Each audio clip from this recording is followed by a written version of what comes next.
अमित भाई, आपका राइजिंग भारत मंच में स्वागत है। बहुत बहुत धन्यवाद आपको इस समय निकालने का। ये हमारा फाइनल लास्ट सेशन है। सब लोग आपको सुनने के लिए आतुर हैं, पर इस बार मैं शुरुआत जरा अलग तरीके से करना चाहता हूँ। कल प्रधानमंत्री जी आए थे और उन्होंने वक्फ बिल के बारे में यहाँ पर पहली बार बोला। तो मैं चाहता हूँ कि आप एक क्लिप सुने और उसके बाद हम लोग प्रश्नोत्तर करेंगे। अलग देश का विचार सामान्य मुस्लिम परिवारों का नहीं था, बल्कि कुछ कट्टरपंथियों का था, जिसको कांग्रेस के कुछ नेताओं ने खाद पानी दिया ताकि वे सत्ता के अकेले दावेदार बन सके। साथियों, तुष्टीकरण की इस राजनीति में कांग्रेस को सत्ता मिली, कुछ कट्टरपंथी नेताओं को ताकत और दौलत मिली, लेकिन सवाल ये है, आम मुसलमान को क्या मिला? गरीब पसबंदा मुसलमान को क्या मिला? उसे मिली उपेक्षा, उसे मिली अशिक्षा, उसे मिली बेरोजगारी। और मुस्लिम महिलाओं को क्या मिला?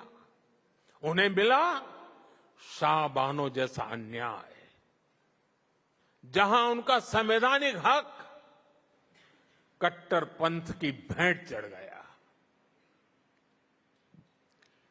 अमित जी, मोदी जी ने कहा कि उस वक्त के जो नेता थे उन्होंने राष्ट्रहित के ऊपर सत्ता को रखा।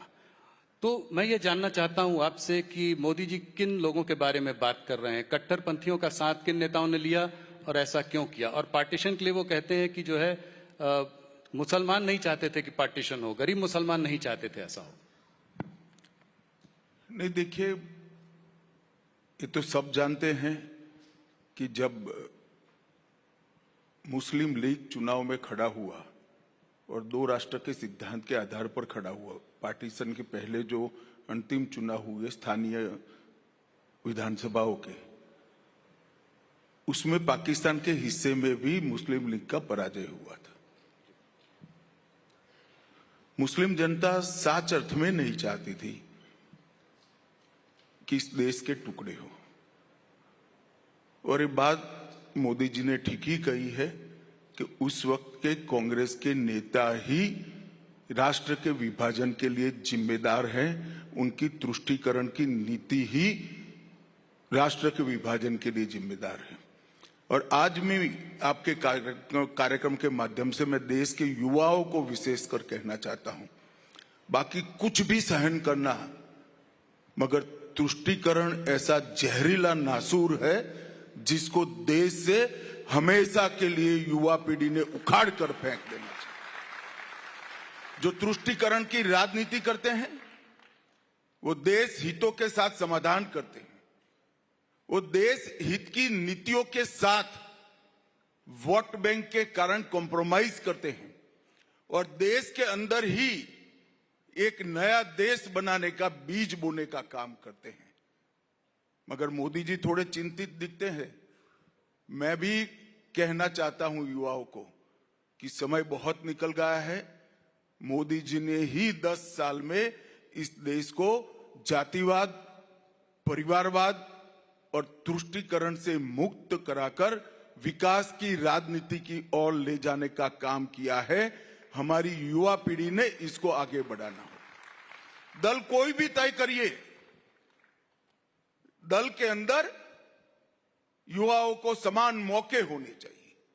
दल की नीतियां दल के हित में नहीं बननी चाहिए, देश के हित में बननी चाहिए। और दल जातिवाद, प्रांतवाद, भाषावाद से ऊपर उठकर देश की चिंता करने वाला दल होना चाहिए।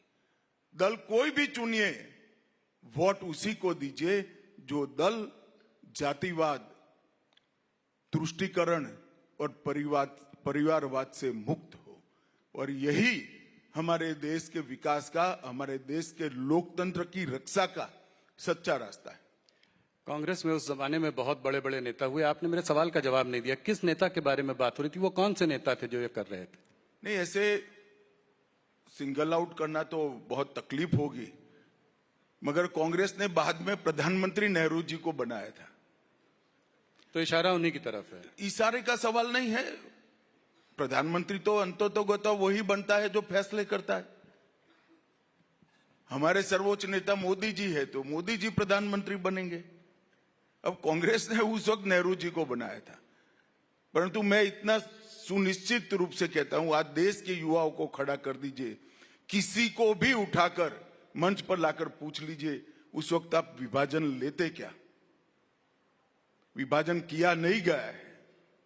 कांग्रेस पार्टी के उस वक्त के नेताओं ने विभाजन को स्वीकार किया है, और ये मैं मानता हूं इससे बड़ा देश, इससे समझौता कोई हो नहीं सकता था।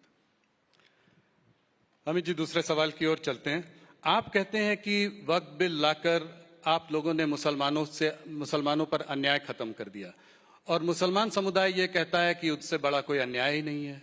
देखिए राहुल जी, आप पूरे समुदाय के नाम से इतना बड़ा लोडेड स्टेटमेंट मत करिए, आपको तकलीफ आएगा। मुसलमान समुदाय ऐसा नहीं चाहता है उनके साथ अन्याय है, कुछ गिने चुने नेता चाहते हैं। मैं आपको दो चार सरल सवाल पूछता हूं जी। अभी का जो वक्फ का कानून है, इसके अंदर महिलाओं के लिए कोई कंपलसरी प्रावधान है क्या? आना चाहिए या नहीं आना चाहिए? इस देश की मुस्लिम महिलाओं को वक्फ बोर्ड और वक्फ काउंसिल में हिस्सा मिलना चाहिए या नहीं मिलना चाहिए? 80% मुस्लिम समाज पसमंदाओं का है, जो गरीब है, एक प्रकार से ओबीसी है, उनको वक्फ में प्रतिनिधित्व मिलना चाहिए या नहीं मिलना चाहिए? जी। सिया, आगा खानी, दाऊदी वोरा, मोहम्मदिया, अहमदिया, ये सारे मुसलमानों का कोई प्रतिनिधित्व नहीं है। वो भी मुसलमान है, क्यों नहीं मिलना चाहिए भाई? और कांग्रेस पार्टी तो माइनॉरिटी की बात करती है, तो माइनॉरिटी विद इन माइनॉरिटी को हम रखते हैं तो विरोध करते हैं। ये जो बिल आया है, वो बिल मुस्लिम समाज के हरेक अंग का प्रतिनिधित्व करने वाला बिल है। दूसरा, आज मैं, आपने बहस देखी ही होगी, कांग्रेस के नेता कहते थे कि क्या गलत हुआ है।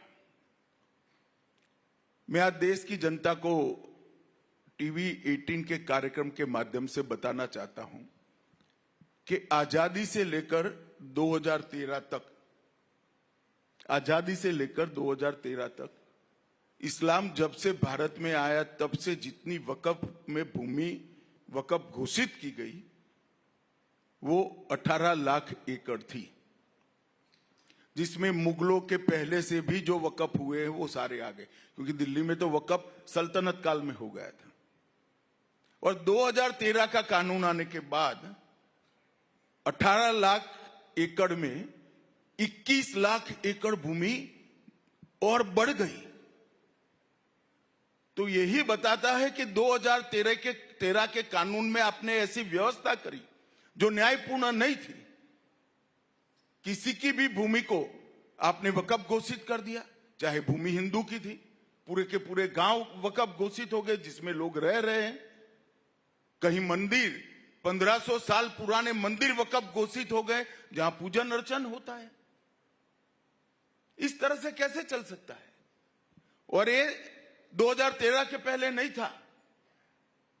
2014 के चुनाव के एंड मौके पर कांग्रेस पार्टी ने अपनी वोट बैंक सुनिश्चित करने के लिए काम किया था।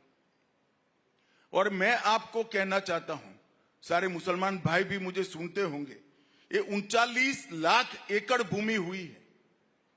इसमें से आर्गुमेंट करते कुछ तो कब्रिस्तान है, कुछ तो मस्जिद है, कुछ तो दरगाह है, ये सब मिल मिलाकर 5% से ज्यादा नहीं है।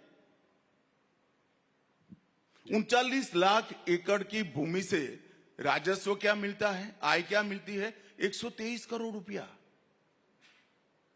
रेलवे और सेना से बड़ी भूमि है भाई ये।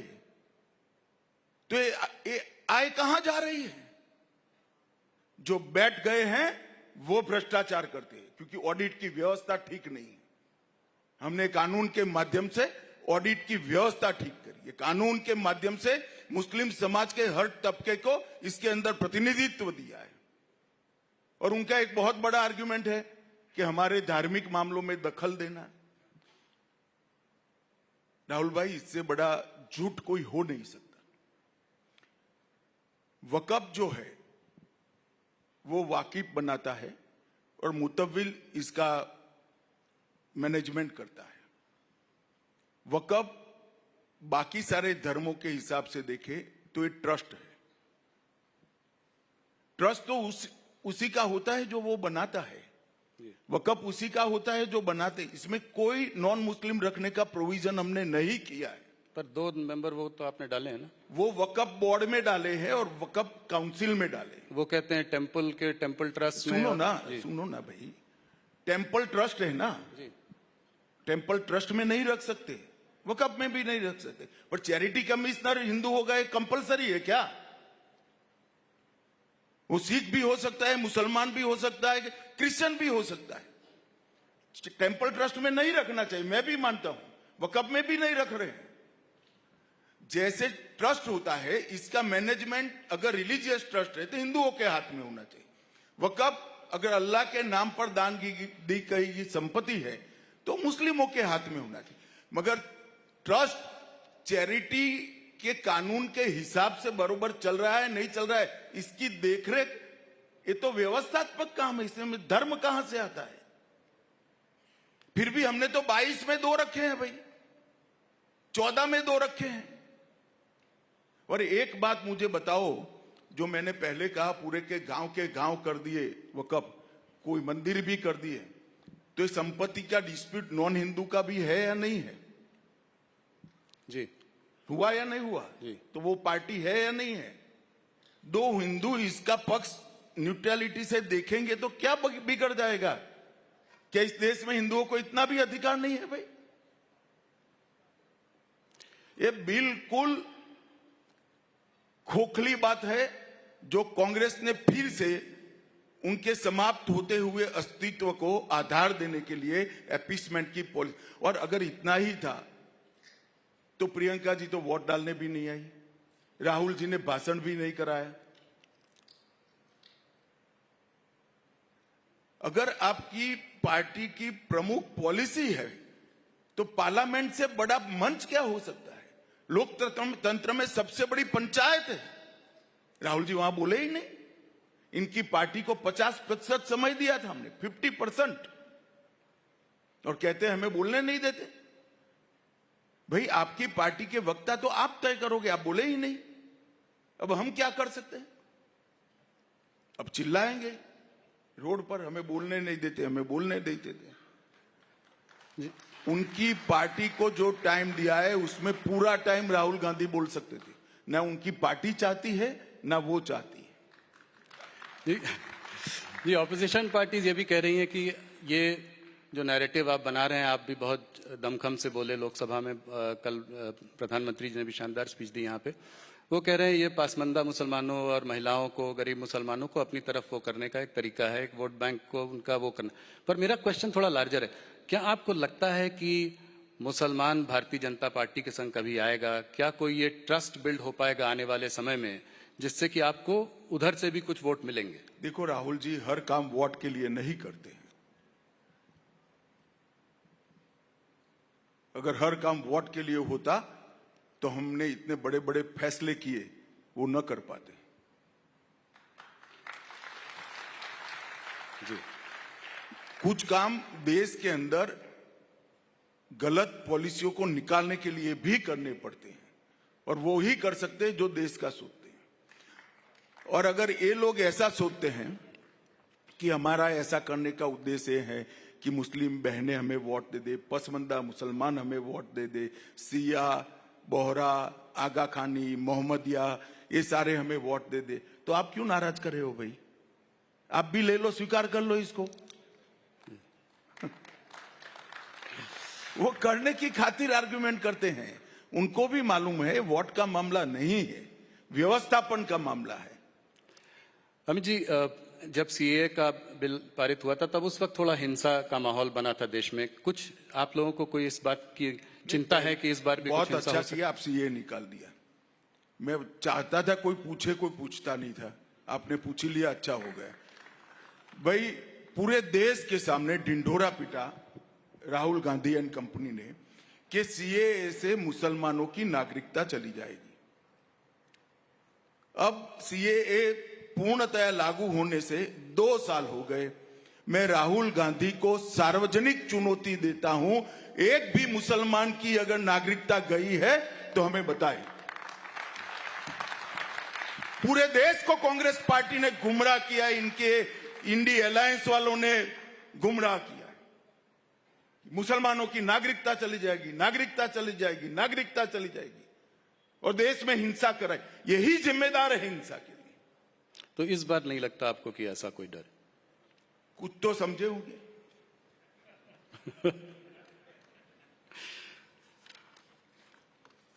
अमित जी, थोड़ा दूसरे सब्जेक्ट डिलिमिटेशन की ओर बढ़ते हैं। ये मुद्दा भी बहुत गर्म रहा है पिछले कुछ महीनों में। तो डिलिमिटेशन से क्या आप आज ये आश्वासन साउथ सदर्न स्टेट्स को दे सकते हैं कि डिलिमिटेशन से उनकी सीटों पे कोई कमी नहीं आएगी प्रोपोर्शनेटली? देखो, मेरे कोरे आश्वासन से शायद साउथ के हमारे भारतीय है वो नहीं समझ पाएंगे। मैं थोड़ा कहना चाहता हूं। जरूर। हिमाचल में कांग्रेस की सरकार है जी। वहां डिलिमिटेशन के लिए कुछ हो रहा है? जरा बोलो ना भाई। हाँ, जी जी। नहीं हो रहा है। नहीं। कई जगह इंडी अलायंस की सरकार है, वहां डिलिमिटेशन के लिए कुछ हो रहा है? नहीं। सिर्फ तमिलनाडु में क्यों हो रहा है? चुनाव आ रहा है। चुनाव है। अभी डिलिमिटेशन सरकार ने घोषित किया है क्या? जी नहीं। नहीं। एक सेकंड। हाँ, जी जी। डिलिमिटेशन एक्ट हमने बनाया है क्या? नहीं बनाया। जी नहीं। डिलिमिटेशन कमीशन में किसी सुप्रीम कोर्ट के जज को अपॉइंट किया है क्या? नहीं किया है। तो आज है क्या? क्योंकि रैंपड करप्शन कर कर तमिलनाडु की जनता आपके खिलाफ हो गई है, इसको ढकने के लिए ये मुद्दा आज उठा रहे हो। आज बुरहत क्या है डिलिमिटेशन लाने का? मगर आपने कहा है, मैं स्पष्टता कर ही देता हूं, दक्षिण के किसी भी राज्य ने, किसी भी मतदाता ने, किसी भी पॉलिटिकल पार्टी ने चिंता करने की जरूरत नहीं है। भारतीय जनता पार्टी का वादा है कि किसी को अन्याय नहीं होगा, आपकी प्रोरेटा सीटें बनी रहेंगी। तो मतलब अगर 7.5 सीटें होंगी तो प्रोरेटा के हिसाब से उनकी जो बनती है 180 मैंने वोट कह ही दिया भैया। हाँ, जी। पहले भी कह चुका हूं, मगर ये सुनना ही नहीं चाहते जी। क्योंकि ये शोर शराबा बंद कर देते हैं तो उनको करप्शन का जवाब देना पड़ेगा, उनको परिवारवाद का जवाब देना पड़ेगा। चुनाव मुद्दे पर हो वो चाहते नहीं। तो जैसे 750 सीटें अगर हो गई तो उत्तर प्रदेश की सीटें भी बढ़ के 110 120 हो जाएंगी, तो ये बहुत बड़ा नंबर है। राहुल जी, जी। ऐसा है कि डिलिमिटेशन कमीशन का हर बार एक्ट बनाना पड़ता है। अभी तक की एक्ट का आयुष्य 25 तक था। अब नया एक्ट आएगा तो वो भी समझते हैं, हम भी समझते हैं, पार्लियामेंट में आएगा। छिपा कर नहीं हो सकता। इसके पहले ऑल पार्टी कंसल्टेशन होगा, एक्ट आएगा, शायद समिति को भी जाएगा या डायरेक्ट भी होगा, तो चर्चा होगी ना जी। अभी कुछ आया ही नहीं है और आप हो अल्लाह कर रहे हो क्योंकि आपको चुनाव में मुद्दा चाहिए। मैं ये कह रहा था कि अगर उत्तर प्रदेश में इतनी ज्यादा सीटें हों तो जैसे मायावती जी एक समय कहा करती थी कि उस प्रदेश का विभाजन होना चाहिए, 4 टुकड़ों में उसको बांटना चाहिए। देखिए, वो वोट बैंक के लिए कर रहे हो, आप टीआरपी के लिए कर रहे हो। अभी भैया आया ही नहीं है डिलिमिटेशन। काहे को डिलिमिटेशन करते हैं? डिलिमिटेशन अमित जी तभी हो सकता है जब नया सेंसस आए। तो ये कैसे होगा, कब होगा? और इसमें कास्ट सेंसस की जो बात चल रही है, जो ऑपोजिशन की भी डिमांड है, उस पर आपका क्या विचार? गट डिलिमिटेशन भी 2001 के जनगणना के आधार पर हुआ था। ऐसा जरूरी नहीं है, परंतु डिलिमिटेशन जब भी करना पड़ेगा, किस प्रकार से करेंगे, किस जनगणना के आधार पर करेंगे और किस प्रकार से करेंगे, ये सारा एक कानून बनकर संसद में पारित होता है, तब जाकर डिलिमिटेशन की प्रक्रिया शुरू होती है, क्योंकि वो हमारे लोकतंत्र का मूल आधार है। जो लोकतंत्र को सत्ता तय करने का कॉलेजियम है, हमारी संसद है, हमारी विधायिका है, वो वहीं से चुनकर आती है। तो उनकी कॉन्स्टिट्यूएंसी का डिजाइन करना इससे बड़ा महत्वपूर्ण कार्य लोकतंत्र में और कोई हो नहीं सकता। वो पार्लियामेंट के कानून से, और पार्लियामेंट के कानून को राष्ट्रपति महोदय के अनुमोदन के बाद ही होता है, और उसमें कोई पार्टी इन्वॉल्व नहीं होती है। इसमें सुप्रीम कोर्ट के एक जज इसकी अध्यक्षता करते हैं। जी अमित जी, एक और बड़ा मुद्दा आप लोगों का रहा है वन नेशन वन पोल। काफी चर्चा भी हुई है, उसमें आपने काम बहुत किया है। ये कैसे कर पाएंगे आप? इसको पारित करने के लिए आपको 2/3 बहुमत की जरूरत है, तो और कौन सी पार्टियां जुड़ सकती हैं आपसे? इस मुद्दे को कैसे, इस कार्यकाल में इसमें हम कुछ देखेंगे क्या? देखिए भाई, आप तो ऐसा सवाल कर रहे हो, गांधी जी ने देश को आजाद करने की मांग की, तो वो कोई पूछ लेगा उनको, कैसे करोगे भी, अंग्रेजों का राज है। ऐसा है भाई, हम हमारा मुद्दा लेकर जनता के सामने गए हैं, हम जनता के बीच में कार्यक्रम कर कर भी जा रहे हैं। 2-3 साल होते होते माहौल ऐसा होगा कि कोई party one nation one election का विरोध नहीं कर पाएगी, क्योंकि ये देश के भले में है। कोई मुझे बताए कि बार बार चुनाव कर कर, खर्च कर कर हम क्या करना चाहते हैं इस देश में? एक साथ चुनाव क्यों नहीं होना चाहिए? कारण क्या है? ये कहते हैं संविधान सम्मत नहीं, कोई आर्गुमेंट नहीं करता, एक वाक्य लिख कर दे दिया है, बोले रखते हैं संविधान सम्मत नहीं। कैसे संविधान सम्मत नहीं? और नहीं है तो आपने 3 चुनाव कैसे कराए?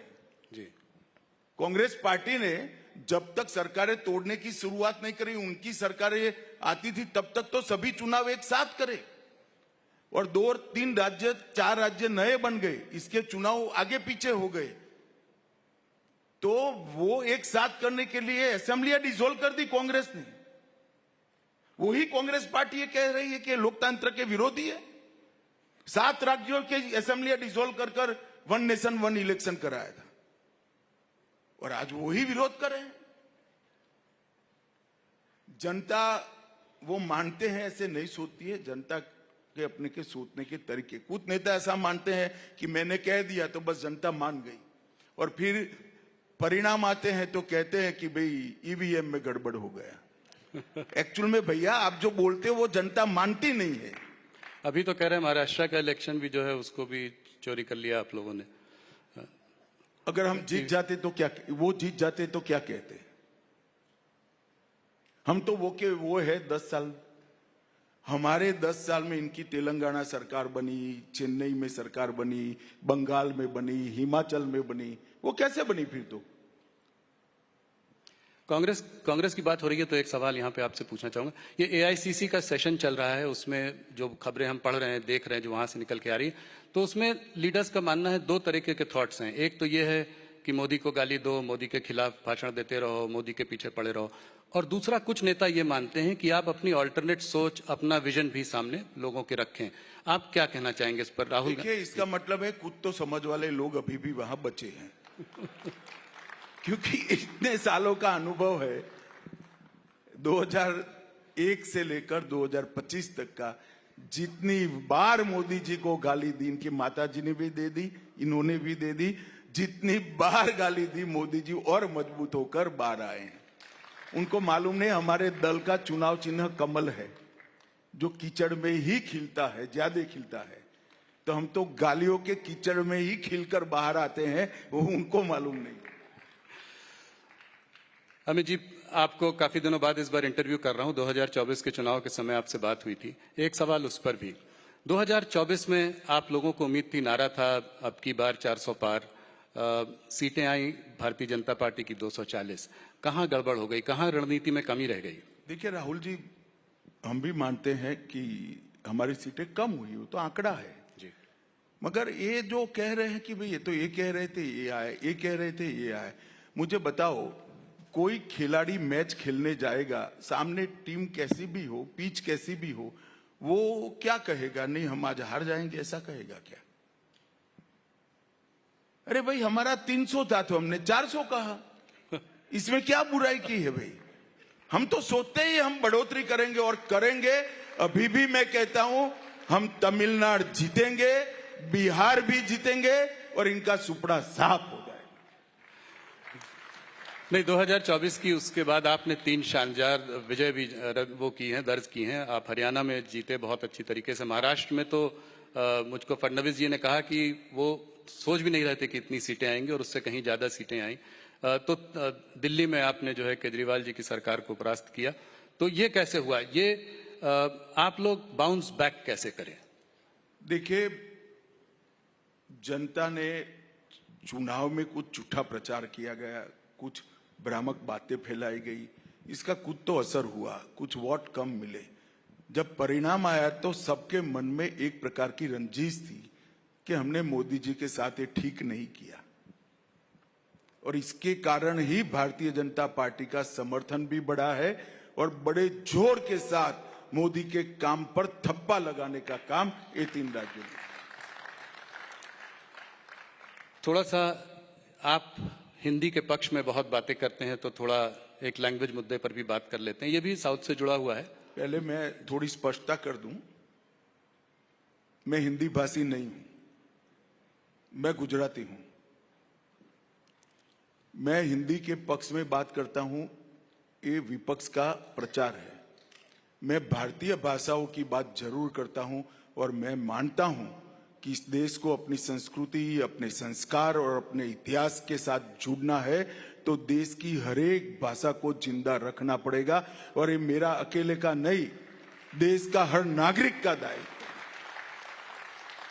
क्योंकि व्यक्ति अपनी मां की भाषा में ही सोच सकता है, अपनी मां की भाषा में ही व्यक्ति विश्लेषण कर सकता है, मतलब एनालिसिस करता है, तर्क कर सकता है, मतलब लॉजिक इसका डेवलप होता है। इसके आधार पर वो निर्णय लेता है और इसके आधार पर इंप्लीमेंटेशन की वो योजना बनाता है। ये पूरी प्रक्रिया मां की भाषा में ही होती है। मगर अब कुछ लोगों की भाषा यहां की नहीं है मां की, तो मैं क्या कर सकता हूं भाई? मैं तो भारत में जन्मा हूं, तो भारत की भाषाओं की बात करता हूं। ये सब निरर्थक हो हल्ला करते हैं।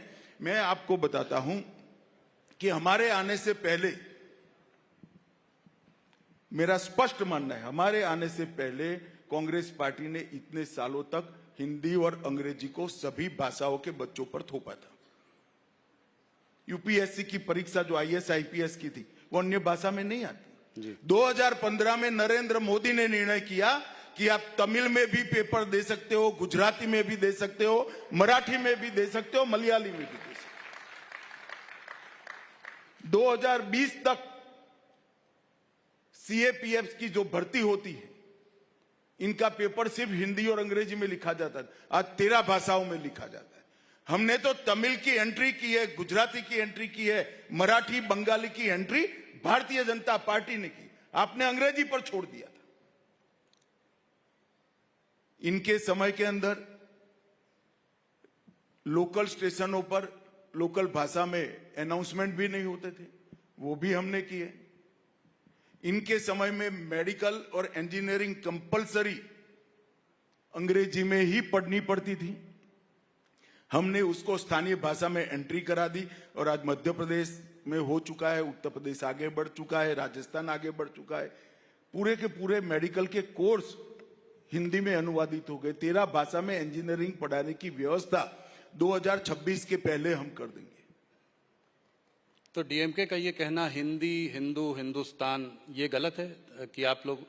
नहीं भाई, मैं देखो, अभी मोदी जी गए थे, उन्होंने बहुत अच्छे तरीके से कहा कि एक भी डीएमके नेता का सिग्नेचर तमिल में हो तो बताओ मुझे। अंग्रेजी में करते हैं। हमारे राज्यों ने तो अपनी भाषा में मेडिकल इंजीनियरिंग के कोर्स का अनुवाद कर दिया है, वो तमिल में शुरू भी नहीं करते हैं जी, और वो तमिल की बात कर रहे हैं। एक गर्म मुद्दा जो कि सिर्फ भारत का ही मुद्दा नहीं है, पूरे विश्व भर का मुद्दा है, वो है टैरिफ का मुद्दा। तो ये जो टैरिफ वॉर चल रहा है इस वक्त, उसका भारत पर क्या असर होगा, आप ये जरा सा समझाएं। देखिए, असर का आकलन करने के लिए बहुत जल्दबाजी होगी। सिर्फ अकेले भारत पर टैरिफ नहीं डाला गया है, ढेर सारे देशों पर डाला गया है। हमारे कितने ऑप्शन खुलेंगे, अमेरिका में भी हमसे ज्यादा हमारे स्पर्धक है, वो देशों पर टैरिफ डाला गया है, तो इसका असर क्या होगा। हो सकता है कि हमारा सामान ज्यादा भी जा सकता है। कई सारे देशों में हमारे सामान जाने की व्यवस्था भी होगी। बहुत कॉम्प्लेक्स मसला है, इसमें इतनी जल्दबाजी में इसका असर का आकलन किसी को नहीं करना चाहिए। पैनिक एक जो आ रहा है, आपको लगता है कि भारत में कोई ऐसा पैनिक का कोई वो? नहीं, मुझे लगता है कि देश की जनता ऐसे पैनिक में कभी आती नहीं है। ये थोड़ा मीडियाबाजी होती है तो असर तो होता है, असर नहीं होता है ऐसा नहीं, मगर धीरे धीरे संभल जाएगा। अमित जी, सब लोग जानना चाहते हैं, मेरे कुछ कॉलीग्स ने भी बोला है कि आपसे जरूर पूछूं कि भारतीय जनता पार्टी का अगला अध्यक्ष कौन होगा। बहुत दिनों से चर्चा चल रही है, सुर्खियों में भी है, मगर कोई नाम निकल कर नहीं आ रहा है। अभी तक तय नहीं हुआ है। बिल्कुल तय नहीं हुआ, तो कितना समय लगेगा? आपकी मुस्कुराहट से मुझे लग रहा है कि कुछ नहीं बता रहे, नहीं कुछ हुआ छुपा रहे हैं। भाई 13 करोड़ के मेंबरशिप के पार्टी का अध्यक्ष छिपा नहीं रह सकता ना, तय होगा उसी दिन सार्वजनिक हो जाएगा। वो पर्चा भरेंगे तो तुरंत ही नाम घोषित हो जाएगा। तो समय क्यों लग रहा है अभी तक? तो जी समय लग रहा है। जी।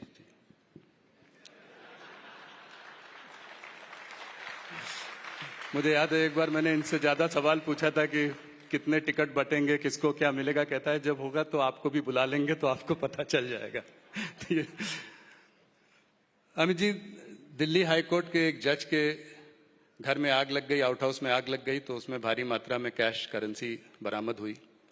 तो मेरा सवाल यह है कि इस तरह का एक चित्र देश के सामने आया है, तो क्या आप संतुष्ट हैं कि इसके पीछे क्या कार्यवाही चल रही है, क्या होना चाहिए, कैसे लोगों को विश्वास दिलाया जाए कि सब देखिए, ठीक है? परंपराओं से जो परंपरा अब तक बनी है वो ये है कि जुडिशरी की जांच में इनिशिएटिव, अगर हाईकोर्ट जज के लिए कोई मसला खड़ा होता है तो सुप्रीम कोर्ट के सर्वोच्च न्यायाधीश ने लेना होता है।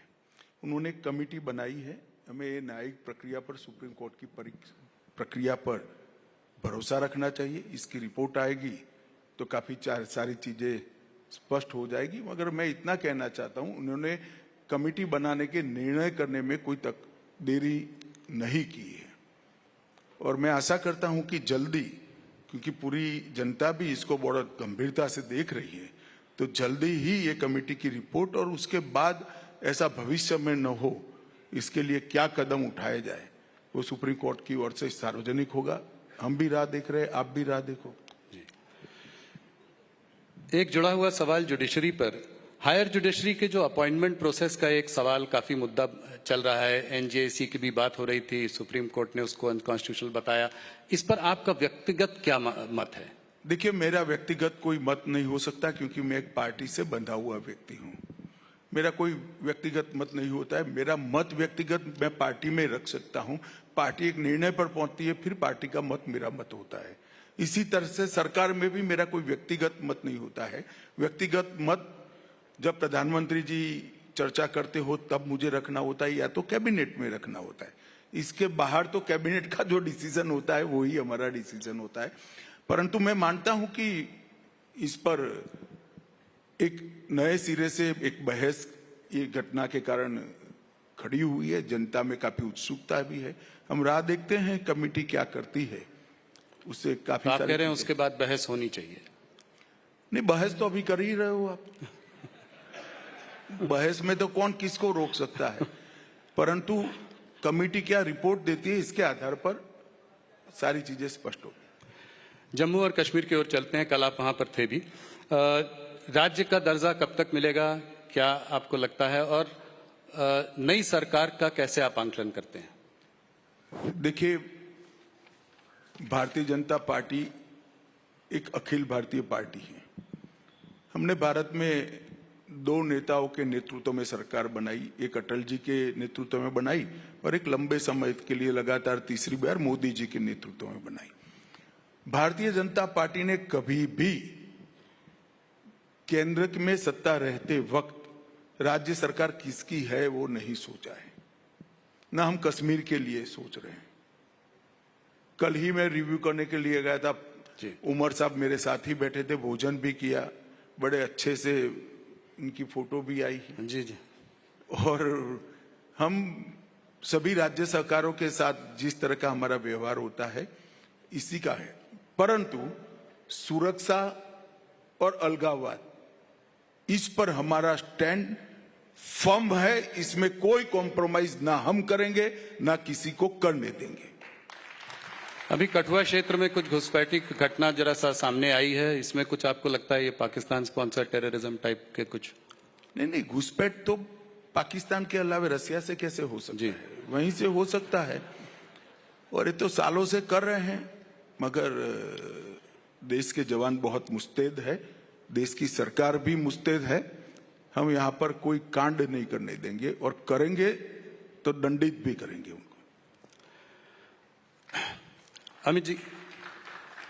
अमित जी थोड़ा इलीगल माइग्रेशन की ओर चलते हैं। ये मुद्दा जो है आपने भी कई बार उठाया है, खासकर बांग्लादेश में जहां तख्ता पलट होने के बाद से ये बढ़ा है, तो इस पर क्या कदम उठाएंगे कि ऐसा ना हो? इसको हम कैसे टैकल करेंगे? देखिए, सबसे पहले तो मैं इसके लिए बंगाल की जनता को विनती करना चाहता हूं, आने वाले चुनाव में भारतीय जनता पार्टी की सरकार बना दीजिए, ये समस्या वहीं से समाप्त हो जाए। इसलिए क्योंकि ममता जी हम पर आरोप लगाती हैं कि भाई बीएसएफ बॉर्डर को देख रही है और आप कैसे घुसपैठ हो रही है, और बंगाल से दिल्ली तक, बंगाल से जम्मू तक कैसे पहुंच जाते, भारत सरकार क्या कर रही है? पूरे देश को मालूम है कि बॉर्डर पर फेंसिंग करने के बाद भी लगभग 250 किलोमीटर बॉर्डर ऐसी है जहां फेंसिंग हो ही नहीं सकती। नाले हैं, बड़ी बड़ी नदियां हैं जी, विकट भौगोलिक परिस्थिति है, और 400 किलोमीटर बॉर्डर ऐसी है जहां पर बंगाल सरकार हमें फेंसिंग करने के लिए भूमि नहीं दे रही। अब जिस बॉर्डर में 600 किलोमीटर खुला रह जाए, वहां घुसपैठ का रोकना बहुत दिक्कत होता है। मूसलाधार बारिश में, ठंड में, गर्मी में नदियों के नाले खुले हैं, वहीं से आते हैं, न जाने घने जंगलों से। परंतु मैं एक छोटा सा सवाल देश की जनता के सामने, सवाल और स्पष्टता दोनों रखता हूं। वो आग तो गए देश में, चाहे रोहिंग्या हो चाहे बांग्लादेशी हो,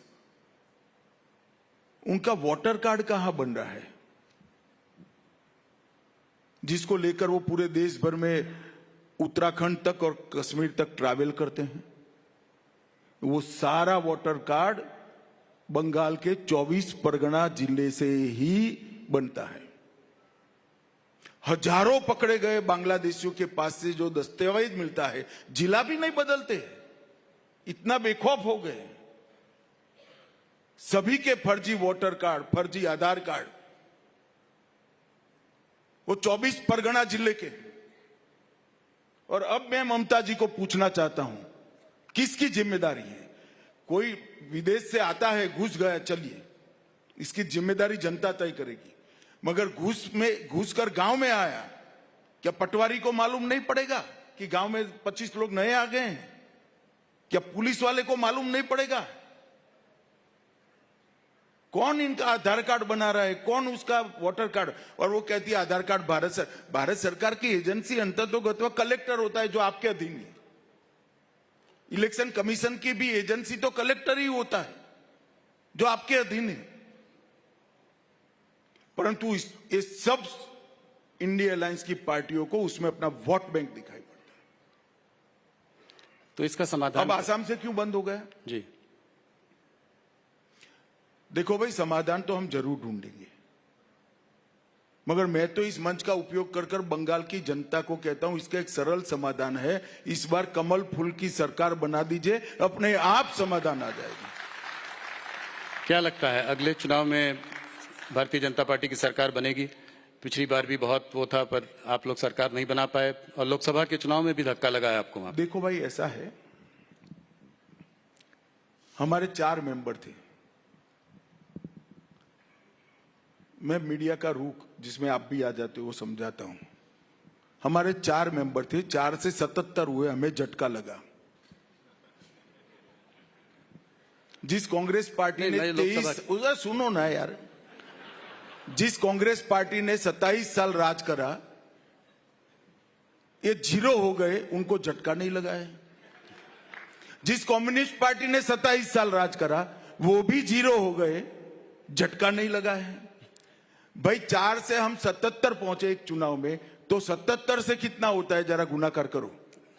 सरकार बनती है और कई सरकार हमने बनाई है। नहीं 77 तो बहुत बड़ी आपकी वो थी, बहुत अच्छा प्रदर्शन रहा था। मैं ये कह रहा था कि अगला चुनाव को अगर देखें तो इस बार के लोकसभा चुनाव में ज्यादा अपेक्षा थी, कम सीटें आई।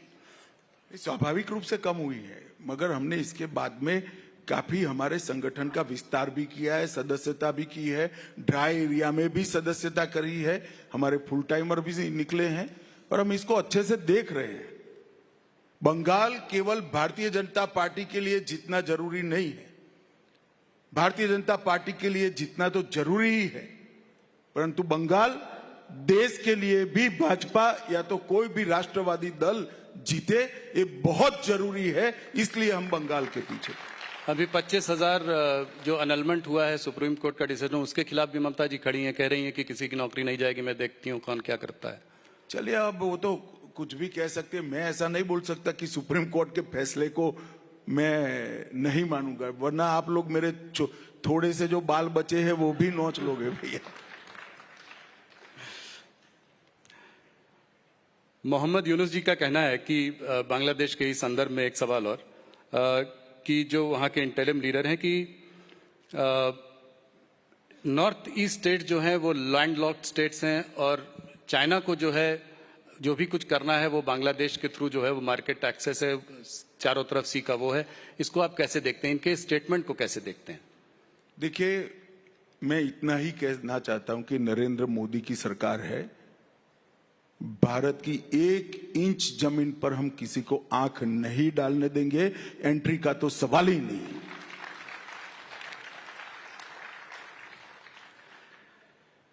आपने हरदम, मैंने आपसे ये सवाल 2-3 बार पूछा है, फिर से पूछता हूं क्योंकि नया कार्यकाल है, इस तीसरे कार्यकाल में पाकिस्तान ऑक्यूपाइड कश्मीर पीओके के बारे में, इस पर क्या इस थर्ड उस पे? देखिए, भारत का स्टैंड बड़ा रुख है जी, स्पष्ट है और सालों से है कि पाक ऑक्यूपाई कश्मीर हमारा है, और जहां तक कब आएगा इसका सवाल है तो इतना तो तुम भी समझते हो राहुल, मैं सार्वजनिक मंच पर इसकी तिथि न बता सकता हूं ना योजना बना सकता, मगर हर भारत सरकार का दायित्व है कि पाक ऑक्यूपाई कश्मीर हमारा है।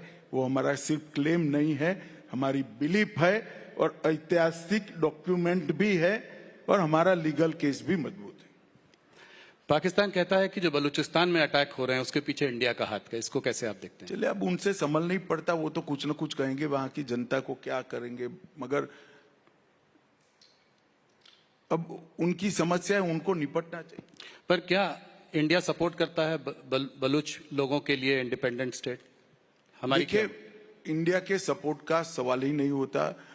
उनके यहाँ जिस प्रकार से शासन चल रहा है, इसके कारण कुछ प्रांतों में असंतोष है, इसको हम रिपेयर नहीं कर सकते। नेपाल में जो है, नेपाल में इस वक्त हिंदू राष्ट्र की जो है एक मांग है, इस मांग को आप कैसे देखते हैं? अब वहां पर भी डेमोक्रेसी है, सब लोग अपनी अपनी मांगे करते हैं। चाइना का स्टैंड जो है इधर कुछ सॉफन होता हुआ आपको दिख रहा है, हम लोग देख रहे हैं कि बातचीत बढ़ रही है, क्या चाइना से इन्वेस्टमेंट्स आने की कोई उम्मीद है? देखो, मैं मीडिया का आदमी नहीं हूं जी, एक स्टेटमेंट से देशों के रुख तय नहीं होते हैं, बहुत सारे हमारे मुद्दे हैं, सकारात्मक समाधान निकलता है तो अच्छी बात है। तहव्वुर राणा का जो है एक्स्ट्राडिशन जो है हो रहा है, वो कुछ दिनों में यहाँ आ जाएंगे, क्या डेविड हेडली के लिए भी हम ये वो करेंगे? कुछ उम्मीद है कि वो भी? देखिए, मोदी सरकार का प्रयास है कि जिन लोगों ने भी भारत की जमीन, भारत का सम्मान और भारत के नागरिकों के साथ दुर्व्यवहार भी किया है, वो हमारे कानून के जद में लाना चाहिए। और मैं मानता हूं तब राणा की यहां वापिस आना ये मोदी सरकार की कूटनीति का बहुत बड़ी सफलता है जी। तो क्योंकि जिनके समय में जब बम धमाके हुए वो तो ला नहीं पाए, मगर आज वो वापिस आएगा, हमारी अदालत के सामने पेश होगा, हमारे संविधान के तहत उसको सजा होगी। ये देश के लिए बहुत बड़ी उपलब्धि है। अमित जी, आपने नक्सलिज्म पे बड़ा बयान दिया है, इसका रोड मैप क्या है, कैसे खत्म होगा पूरा? आपने एक टाइम फ्रेम भी दिया है, थोड़ा सा अगर हमारे दर्शकों को बताएं। देखिए, नक्सलिज्म अब 120 जिलों के आसपास था, घटते घटते घटते अब 12 जिलों तक सिमट कर रह गया है। एक जमाने में स्वप्न देखते थे पशुपति टू तिरुपति का, वो सपन उनका चूर चूर हो गया है। बिहार मुक्त हो गया, झारखंड मुक्त हो गया, महाराष्ट्र ऑलमोस्ट मुक्त हो गया, कुछ तहसील बच गई है, मध्य प्रदेश ऑलमोस्ट मुक्त हो गया, कुछ तहसील बची है, तेलंगाना मुक्त हो गया, आंध्र प्रदेश मुक्त हो गया, उड़ीसा मुक्त हो गया, केरल मुक्त हो गया है, कर्नाटक मुक्त हो गया है। अब कुछ जिले और कुछ तहसीलें बची है, और ये थोड़ा लेट भी इसलिए हुआ है कि बीच में 5 साल कांग्रेस पार्टी की सरकार आ गई। मैं जब कहता हूं तब कांग्रेस पार्टी वाले मुझ पर बड़ा आरोप लगाते हैं कि आप नक्सल के खिलाफ की लड़ाई में पक्षापक्षी करते हैं, मगर मैं आंकड़ा देना चाहता हूं जी। 24 में हमारी सरकार बनी छत्तीसगढ़ में, 24 से अब तक 25 में टोटल 436 नक्सली मारे गए, 1364 गिरफ्तार किए गए और 1400 सरेंडर हुए। 15 साल का टोटल ये नहीं है। छत्तीसगढ़ में हमने सुरक्षा वैक्यूम को समाप्त कर दिया है। विगत 5 सालों में लगभग 380 कैंप बनाए हैं और सीआरपीएफ के जवान, आईटीबीपी के जवान, बीएसएफ के जवान और छत्तीसगढ़ पुलिस घने जंगलों में, एक प्रकार से इसके लिए शब्द उपयोग करना है तो घोर तपस्या कर कर इनके पीछे लगे हैं और उनके उन्मूलन में लगे हैं। फिर भी मैं तो आज के कार्यक्रम से माध्यम से कहना चाहता हूं, कई लोगों ने सरेंडर किया है, जिनके हाथ में हथियार है, हथियार डाले, मेन स्ट्रीम में आए और अपना जीवन अच्छे से बिताए। उत्तर पूर्व में भी 10,000 लोगों ने सरेंडर किया है, 20 समझौते हमने किए हैं और उत्तर पूर्व में कमोबेश टेररिज्म समाप्त हो चुका है। परंतु एक बात निश्चित है कि 31 मार्च 2026 इस देश में नक्सल हिंसा पाश बन जाएगी। ये हमारी सरकार का बहुत फर्म निर्णय है कि हम नक्सल से मुक्त भारत बनाएं। मतलब 1 साल में। अमित जी, भारत के अंदर खालिस्तान की एक्टिविटीज कुछ बढ़ रही हैं क्या? आपका क्या वो है? और पंजाब की सरकार जो है वो कितनी सक्षम है इसको कंट्रोल करने में आप लोगों के साथ मिलकर? देखिए, पंजाब सरकार की प्राथमिक जिम्मेदारी है जी, मगर भारत सरकार की भी जिम्मेदारी है। कोई भी किसी भी नाम से अगर देश को तोड़ने की बात करता है तो हम जरा भी सहन नहीं कर सकते और उसको बिल्कुल सख्ती के साथ दबाने का काम भारतीय जनता पार्टी की सरकार करेगी। पंजाब में क्या लगता है आपको, अगले चुनाव में भारतीय जनता पार्टी का क्या रोल, क्या भूमिका रहेगी? क्या आप अकाली दल के साथ लड़ेंगे? ऐसा कहते हैं कि सृष्टि की रचना ब्रह्मा जी ने करी है, पंजाब के अगले चुनाव का आकलन तो ब्रह्मा जी भी नहीं कर पाएंगे भैया। ऐसा मैच होकर पड़ा है। मगर मुझे आशा है कि चुनाव आते आते पंजाब की जनता एक अच्छे निर्णय की तरफ पहुंचेगी और एक पूर्ण बहुमत की सरकार कोई न कोई जरूर बनाएगी। मणिपुर में आप जो है दोनों कम्युनिटीज के बीच बातचीत का माहौल एक बना रहे हैं, कब तक प्रेसिडेंट रूल रहेगा? कैसे, कब? देखिए, प्रेसिडेंट रूल पूर्णतया नहीं लगाया गया। अभी हमने असेंबली को सुषुप्त अवस्था में रखा है जी। तो हमारा तो प्रयास है कि जल्दी से दोनों समुदायों के बीच में बातचीत हो और शांति स्थापित हो। कुछ सफलता मिली भी है, घटनाएं तो बंदी हुई है मगर बातचीत में भी कुछ सफलता मिली है, परंतु मुझे लगता है कि 2-3 दौर की बार और होगी। जो सबसे पास चुनाव है वो है बिहार का चुनाव, तो क्या बिहार में क्या लगता है आपको, क्या नीतीश जी? एनडीए अब तक के सबसे बड़े बहुमत के साथ बिहार में सरकार बनाएगा, इसमें कोई दो राय नहीं। और जो सीट शेयरिंग होगी वो क्या जैसे पिछली बार थी उसी प्रोपोर्शन में रहेगी?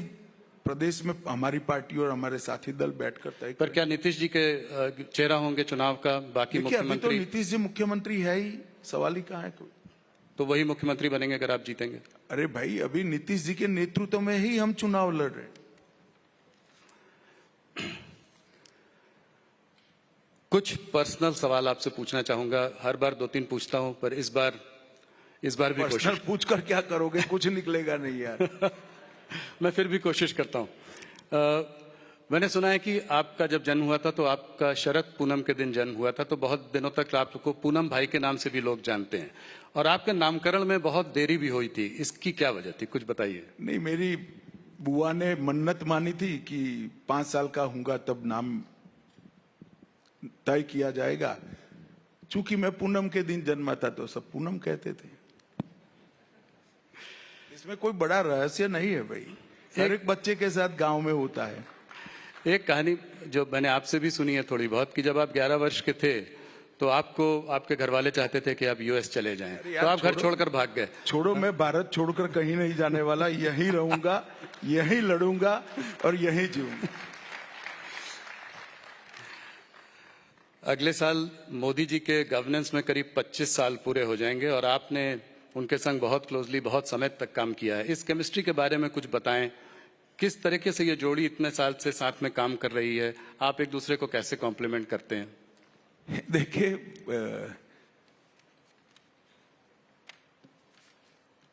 कोई भी दो कार्यकर्ता एक साथ काम करते, एक नेता और कार्यकर्ता एक साथ काम करता है, तो इतने लंबे समय तक काम करते करते एक दूसरे की काम की पद्धति भी समझ में आ जाती है, एक दूसरे का सोचने का ढंग भी समझ में आ जाता है, और एक दूसरे का स्वभाव भी समझ में आ जाता है। अंततोगत्वा तो चाहे मोदी जी हो चाहे मैं हूं, हमें हमारी आइडियोलॉजी के अनुरूप काम करना है। तो हमारी आइडियोलॉजी है, वो हमारी गाइडलाइन है, इसीलिए कभी मतभेद पैदा नहीं होते हैं। वो भी आइडियोलॉजी के लिए, देश के लिए, संविधान के लिए सोचते हैं, मैं भी आइडियोलॉजी के लिए, देश के लिए और संविधान के लिए सोचता हूं। तो मतभेद होने का कोई सवाल ही पैदा नहीं होता। जहां एक दूसरे को कंट्रीब्यूट करने का सवाल है, इसमें जरूर एक दूसरे को कंट्रीब्यूट कर रहे हैं, मगर अलग प्रकार से। मैं मोदी जी जो लक्ष्य तय करते हैं, इसका पूरा करने के लिए मेरे साथियों को साथ में रखकर पूरा प्रयास करता हूं। ये मेरे कंट्रीब्यूशन का तरीका है। मोदी जी हमारे नेता है, हम सब कार्यकर्ता जो इनके साथ तैयार हुए, इनके नीचे काम कर रहे हैं, वो सभी के छोटी गलतियां हैं, उनको मोदी जी माफ कर सुधारते हैं, तो हमें भी वो कंट्रीब्यूट करते हैं एक तरफ से कंप्लीट बनाने में। तो इस तरह से एक दूसरे का कंट्रीब्यूशन हो ही जाता है। परंतु ये उदाहरण जो आप दे रहे हो नरेंद्र मोदी और अमित शाह का, ऐसे नरेंद्र मोदी के साथ जुड़े हुए इस देश में हजारों कार्यकर्ता है, जिनमें कार्यकर्ता बनाने से लेकर उसको बड़ा सोचने तक, तरीके से सोचने तक की पूरी प्रक्रिया नरेंद्र मोदी जी ने की है, हमारे कई नेताओं ने की है, और ये बहुत बड़ी बात है। और इसी के कारण हम चुनाव अनेक हारे, मगर हमारी पार्टी कभी टूटी नहीं जी। चुनाव हारे, हम साफ नहीं हो गए। यूपी में कांग्रेस चुनाव हारी, साफ हो गई। बिहार में चुनाव हारी, साफ हो गई। हम साफ नहीं होते, इसी का कारण है कि हमारे कार्यकर्ता आइडियोलॉजी के लिए काम करते हैं, देश के लिए काम करते हैं, देश के संविधान के लिए काम करते हैं। अमित जी, एक आखिरी सवाल, अगर एक दिन मान लीजिए आपको बिल्कुल फुर्सत हो, कुछ भी करने को ना हो, कोई मीटिंग ना हो, आपके पास पूरा समय हो अपने लिए, तो आप क्या करेंगे उस दिन? मेरे पास 8000 पुस्तकें हैं, काफी सारे पढ़ने का बाकी है, और मुझे शास्त्रीय संगीत का भी बहुत शौक है, जिसको मैं समय नहीं देना पड़ता। पुस्तक तो जरूर पढ़ूंगा और संगीत सुनते सुनते पढ़ूंगा। अमित जी, आज आप हमारे संग जुड़े, आपने हमारे सारे प्रश्नों का उत्तर दिया। आपका राइजिंग भारत मंच में आने के लिए बहुत बहुत धन्यवाद।